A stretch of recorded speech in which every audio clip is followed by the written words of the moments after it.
নওগাঁ জেলা পুলিশ কর্তৃক শয়তানের নিঃশ্বাস বা রাসায়নিক পদার্থ প্রয়োগ করে মহিলাদের কাছ থেকে স্বর্ণালঙ্কার এবং অর্থ হাতিয়ে নেওয়ার একটি চক্রের 3 সদস্যকে গ্রেফতার করা হয়েছে। গত কয়েক মাসে নওগাঁ শহরে বেশ কয়েকটা ঘটনা ঘটেছে, যেখানে আমরা দেখেছি যে অজ্ঞাতনামা অপরাধী চক্র মহিলাদেরকে টার্গেট করে তাদের সাথে অভিনয় করে আপনার কোনো একটা সাহায্যের নাম করে অথবা তার সাথে কথা বলার নাম করে প্রথমে একজন আসে এবং তারপর আরো কয়েকজন আস্তে আস্তে মহিলার সাথে আপনার ভাব জমানোর চেষ্টা করে এবং কোনো এক ফাঁকে তারা আপনার শয়তানের নিঃশ্বাস বা স্কোপোলিমেন নামে এক ধরনের রাসায়নিক মেডিসিন তারা প্রয়োগ করে এবং এর ফলে যার উপর প্রয়োগ করা হয় তিনি সাময়িকভাবে স্মৃতিভ্রম হয়ে যান এবং অনেকটা সম্মোহিত হয়ে যান এবং এর ফলে তখন এই অপরাধী চক্র তাকে বিভিন্ন কথা জিজ্ঞেস করতে থাকে এবং কৌশলে তার কাছ থেকে স্বর্ণালঙ্কার এবং অর্থ হাতিয়ে নেয়। আমরা লাস্ট কয়েকটা ঘটনা বিশ্লেষণ করে দেখেছি যে এই ধরনের ঘটনার পর দেখা যাচ্ছে যে যিনি ভিকটিম তিনি নিজেই তার কানের দুল, হাতের অলঙ্কার এগুলি খুলে এই অপরাধীদের হাতে দিচ্ছে এবং গত 20 মে যে ঘটনা ঘটেছে সেখানে আমরা যেটা দেখেছি, আমরা সিসি ক্যামেরার ফুটেজও পেয়েছি, সেখানে অপরাধী চক্র মহিলাকে সম্মোহিত করার পর রিকশায় করে তার বাসায় নিয়ে যাচ্ছে এবং বাসায় নিয়ে যাওয়ার পর ভদ্র মহিলার জিজ্ঞাসাবাদে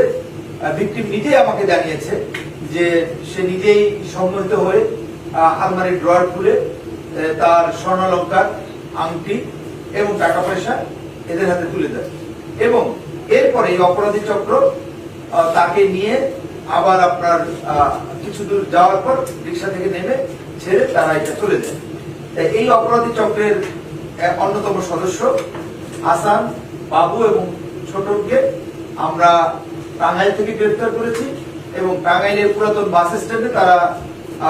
গতকালকে অবস্থান করছিল এবং তাদের টার্গেট ছিল যে টাঙ্গাইলেও এই ধরনের একটা ঘটনা ঘটানো এবং এর মধ্যে হাসানের ছেলে সে ইতিমধ্যে আমাদের আগের অভিযানে নওগাঁ কারাগারে আছে এবং এই চক্রের আরেকজন সদস্য শুকুর টাঙ্গাইল কারাগারে আছে। একজন পলাতক আছে, তাকে ধরার জন্য আমাদের প্রচেষ্টা অব্যাহত আছে। জিজ্ঞাসাবাদে আমরা জানতে পারি যে নারায়ণগঞ্জের পূর্ব চনপাড়া রূপগঞ্জ থানা এই এলাকায় 70-80 জনের একটা চক্র আছে এবং এখানে 8-10টা গ্রুপ আছে যারা দেশের বিভিন্ন স্থানে গিয়ে আপনার এই ধরনের রাসায়নিক পদার্থ প্রয়োগ করে মহিলাদেরকে বিশেষ করে সম্মোহিত করে তাদের টাকা পয়সা এবং অর্থ হাতিয়ে দিচ্ছে। আমরা তাদেরকে অ্যারেস্ট করেছি। তারা জিজ্ঞাসাবাদে জানিয়েছে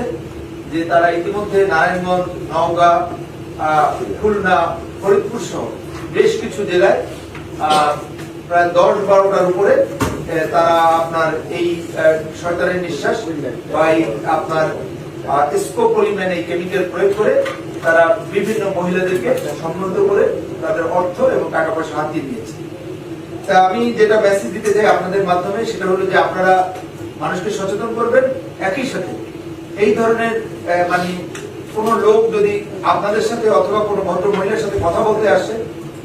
তাকে দ্রুত আপনারা অ্যারেস্ট করার চেষ্টা করবেন, আপনারা দ্রুত তাকে জনগণের সহায়তা আটক করার চেষ্টা করবেন এবং যদি এই ধরনের ঘটনা আনফরচুনেটলি ঘটেই যায় আপনারা আইনের আশ্রয় নেবেন, পুলিশের কাছে অভিযোগ করবেন। জেলা পুলিশ এই ধরনের অপরাধীদের কঠোর হস্তে দমন করার জন্য বদ্ধপরিকর।